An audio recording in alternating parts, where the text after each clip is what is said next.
मनुष्य मुक्त नहीं हो सकता, तो वो कर्म कैसे करे कि उसे पाप और पुण्य से मुक्ति मिले?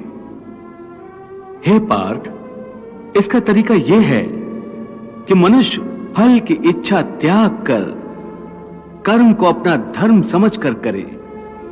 फल उसे अवश्य मिलेगा, परंतु इस फल का वो विधान की इच्छा समझकर स्वीकार करे।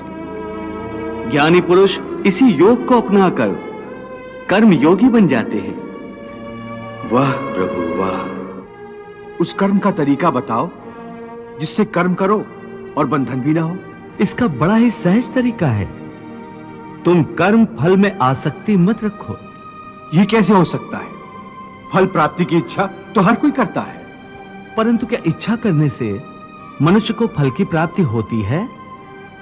नहीं अर्जुन, क्योंकि फल तो प्रारब्ध के हाथ में है, और जो भी मनुष्य फल प्राप्ति की इच्छा करता है उसका मन फल के बारे में सोचकर अपने कर्म और कर्तव्य से विचलित हो जाता है और उसे वो फल प्राप्त नहीं होता जिसकी उसने इच्छा की थी।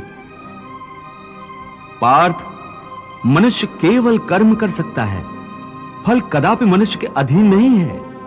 केशव, यदि फल की प्राप्ति मनुष्य या उसके कर्म के अधीन नहीं है तो कर्म ही क्यों करे? क्योंकि मनुष्य का धर्म है अपने कर्तव्य का पालन करना, इस कर्तव्य पालन के लिए आवश्यक कर्म करना। परंतु हे केशव, फल प्राप्ति की कामना छोड़ने पर मनुष्य में कर्म करने की प्रवृत्ति उत्पन्न कैसे होगी? यदि फल की इच्छा न रहेगी तो मनुष्य कर्म ही क्यों करेगा? हे अर्जुन, जो साधारण मनुष्य फल की इच्छा से ही कर्म में प्रवृत्त होते हैं वो सुख दुख आदि के चक्र में फंस जाते हैं। उनकी मन शांति नष्ट हो जाती है। हर पल हर समय फल प्राप्ति के विचार से उनकी निद्रा उड़ जाती है।